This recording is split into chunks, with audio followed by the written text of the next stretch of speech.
helicopters. We are hearing even most of them have bought Boeings and aeroplanes to make them move from one country to the other. Lakini this is the ground team. Kwa hivyo tumesema ground team lazima tuongee maneno ambayo iko ground. Kwa hivyo ukituona hapa tukiwa pamoja, we are youthful, independent thinkers, we are the voices of the common wananchi, because the other team that was calling themselves the hustlers have now migrated from being hustlers to sky team. Kazi yao ni ku patronize the skies from one county to the other, flying with the helicopters, and they know nothing about machinery. That is why they have the audacity of passing punitive and oppressive bills and policies without caring the status of the economy and the livelihoods of our people. So, ladies and gentlemen, members of the press, I welcome you on behalf of this team to the one and the premier presser from the youthful, intelligent voice of the common wananchi, the ground team. Wacha niwapigie makofi kwa sababu the ground team is in charge. And therefore we are here to air our concerns concerning various issues that are touching the common wananchi. And these are the issues that we have listened to our people. We have been following issues, and we feel that this is the right time for us to air our concern.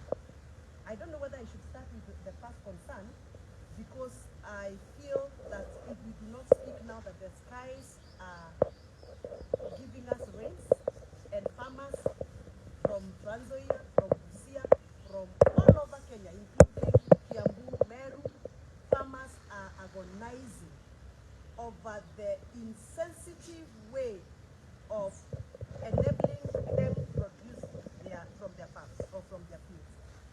The president has been very vocal talking about subsidized seeds and subsidized fertilizers. But to our utter shock, the fertilizer that is out there being sold as subsidized fertilizer from outlets from National Cereals and Produce Board.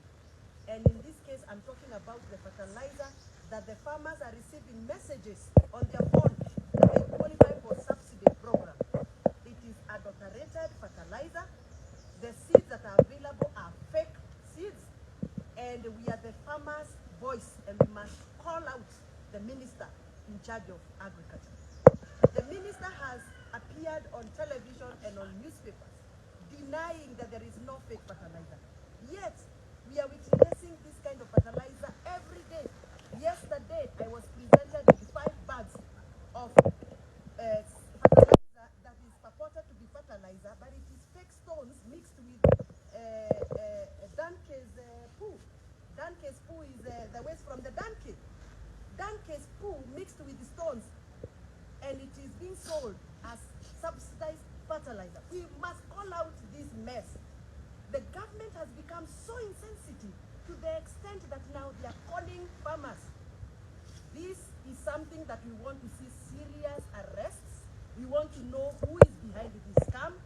We want to know where did the fertilizer that was supposed to be real fertilizer go, and who is behind this serious, massive scam of taking advantage of our old and elderly farmers in our villages.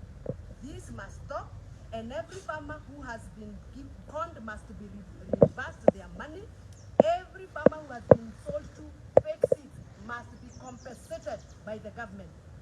It is in line with the Kenyan Constitution, the right to protection of property, that we are here speaking, so that we can make sure that the government follows and obeys the rule of law and provide the Kenyan farmers with what they are supposed to be given. So we want to know how much of that fertilizer, in terms of quantity, has been released into our villages. Because we are seeing 5 bags here, 10 bags here, 5 bags there.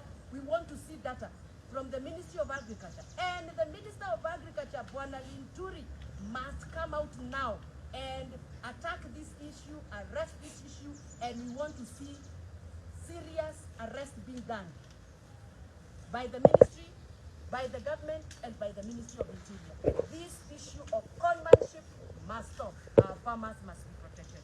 Thank you very much. Asanteni sana. As Mheshimiwa Wamuchomba stated, that this is a a team that will be on the ground. This is a team that will voice that will echo the voice of the voiceless, that will fight for the inherent and inalienable interests and rights of Kenyan citizens everywhere, wherever they are, in all the 8 regions. This is a team that comprises of youthful leadership, the generational change. And the team here, we have Mheshimiwa Caleb Amisi, all the way representing the Western region and the youth in the country, all the way from Saboti constituency.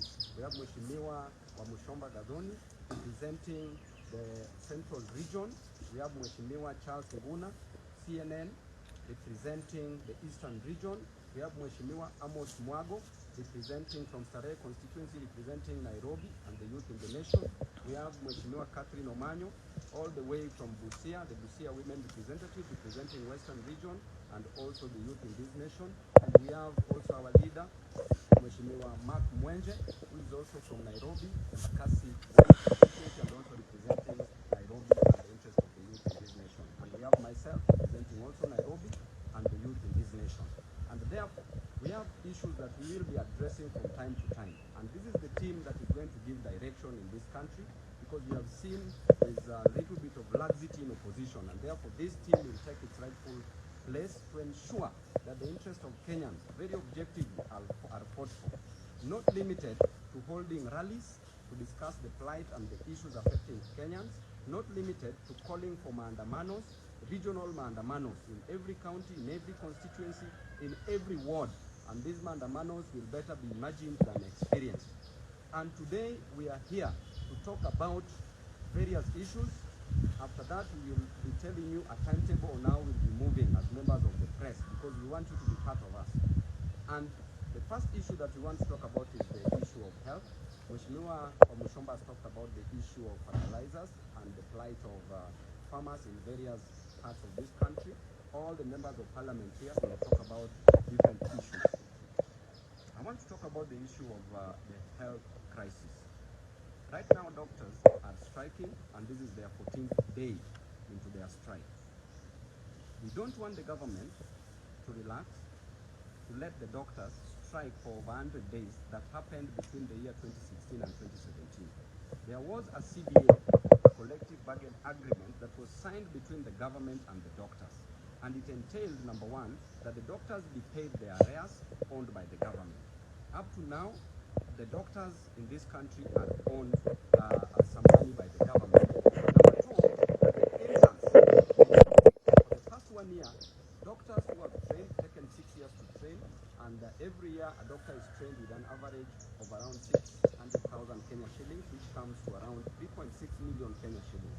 Then, after finishing your degree, you are not deployed anywhere. That is so wrong, and this is the first time this government, Ruto's government, is doing this. Number three, that the interns who have been deployed, who are employed already, the government has decided to deduct 91% of their salaries. We want the government to move with speed and pay these doctors these amounts of money. President Ruto, instead of moving around in this country, should sit down, because what is so important and urgent is the interest of Kenyans. And these Kenyans who are in hospitals are dying. Patients who are in hospital are not getting proper medical care. Why? Because of the strike caused by the doctors. Therefore, the president should not assign this duty to even the CS, Cabinet Secretary for Health, who has proven to be very incompetent, talking in rallies anyhow, talking in funerals, and we want that CS to step aside, and we will bring an impeachment motion against the CS for Health. We want the president himself to call for a meeting with KMPDU, the leaders who are representing the interests of doctors in this country, and resolve this crisis within a week. Failure to which we will announce our next course of action. We will call the media and announce the next course of action, because our people are dying in hospitals. Imagine patients who are being taken to hospitals. Imagine Kenyans who are being taken to hospitals. They can't get any access to any doctor to help them with their various ailments. Therefore, we demand, we don't want to request. Ruto, you say you is in fact, from the time you were elected, there's nothing that you've done which says every just causing havoc, causing pandemonium, causing a lot of tension in this country. And I want to tell you that if you don't move with speed, we will move with speed. And this is a new team, the young blood, the fresh breath, that is going to breathe breath into the dry bones of the problems facing Kenyans. Lastly, on the Haiti issue, the United States of America did state clearly at the Congress. They did mention that Ruto's interest is about making money in this country. That Ruto is just interested in making the 13 billion Kenya shillings and is not interested on the humanitarian part of taking care of interest of Kenyans. If you take these police officers who are fathers, who are children of others, who are relatives and friends of Kenyans, these people are going to be killed. We were being informed that at least 20,000 police officers should be deployed, at least 20,000 should be deployed in Haiti. Why do we want to take 1,000 officers? And these 1,000 officers are going to die. And we say, ukienda Haiti, utakuwa maiti. Kwa hivyo the police officers, it is a high time you must reject these orders. You cannot take everything. Thank you very much. Let me invite Caleb Amisi to say one. Yeah, thank you. I'll be brief so that I allow my colleagues to also say something. Yeah, first and foremost, this is a generational change. Every generation in this country, from the time of colonialism, from the fight for multipartism, from the fight for promulgation of the new constitution, and to the fight for devolution, every generation has had a chance to rise up and do what needed to be done. We are now called upon as a generation to rise up and do what needs to be done. We've fought democracy, we've fought new constitution, we've fought multipartism. Now it's time for economic emancipation. This is the duty of our generation. And we are here to announce that there is a new awakening. The young, the energetic, the charismatic, the revolutionary have arisen. And it's not going to be business as usual on the street. We are going to rise up and take up our duty, our cardinal duty to protect and preserve the interests of the local Mwananchi. On the issue of the health, it has been my proposal, even during the BBI and even the NADICO report, that we must have a health service commission. Just the way we have a teacher service commission, we no longer hear about teacher strike. You need to ask yourself, why don't we have teacher strike that used to be a perennial menace in this republic? It's because we had a body that has a potential of interacting with the necessary government agencies to solve their issues. We need to have a health service commission that will take care of the overall problems of the health sector, whether it is from the nurses, the doctors' interest, or the overall status of our health system. And the Haiti system, I'm an international student of master student, and I can tell you there is no any iota of wisdom in the Haiti mission. There is no bilateral ties between Kenya and Haiti. There is no embassy of Kenyan in Haiti. There is no Haitian embassy here in Kenya. There is absolutely no ties between Kenya and Haiti. We must be told in white and black what was the necessity of Kenya advancing towards Haiti. That is a UN problem. It is not a Kenyan problem. It's not a bilateral ties problem. It is not a country-to-country problem. Haiti is an internal matter. And under the UN Charter, no any nation on earth has the prerogative, the derogation to interfere with the internal affairs of another country. That is the interest and the mandate of the UN, not the Kenyan interest. So from the first time, we must be told what is the status of the Haiti mission, owing to the fact that the Congress have pronounced themselves against funding of this mission from the Biden administration. Thank you very much. I'll give an opportunity to my colleagues here to also say something. Then we'll allow you guys to ask us a question. Hey, I used to hear Ruto say he must finish the dynasty. Now he has become himself a dynasty.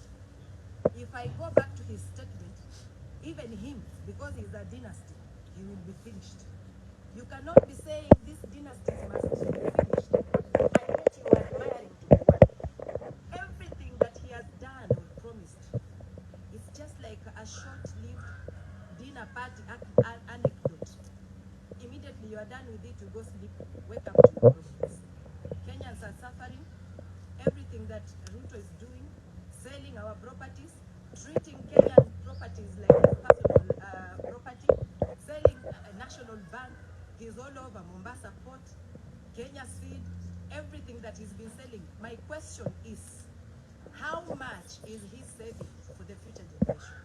We demand that 10% of every sale he has done, 10%, and every profit, the 10% must be saved for future generation. Otherwise, the way he's running this nation, he's running like the way he does the sky team. You know, now he's leading the sky team, flying blue. We do not want anything to do with his promises anymore. Kenyans must take charge of their lives starting today and do what will make their lives better. Because if you come to farmers, even the fertilizer that is being sold today is poison to the ground, poison to the products, cannot make it, the farmers get the yields they used to get. I used to learn agriculture. It was our backbone, I think something like that, the backbone of our nation. Now, if you go to the backbone of the nation and interfere with it, how do you expect to run a nation that is full of grapes? Is he planning to bury people? Because now if we will not have enough food, where will we run to? If we cannot produce even our own, where do we run to? Because a proper leader foresees some things and has a plan to back to. What has he done since he had that now the fertilizer that was supplied was fake? Who supplied the fertilizer? Who won the tender? Why don't we see these people explain to us why this fertilizer is chalk? Some of this fertilizer is chalk, it's not even stones. And some fake poo. We don't know where they are getting the poo from. We want these people who supplied this fake fertilizer already behind bars, because we cannot be, every day is just something going wrong in Ruto's offices. So whoever is sitting, wherever they are sitting, in those offices, agriculture department, people dealing with health, everything is off. We need changes, and we are going to steer ahead the changes that Kenyans want.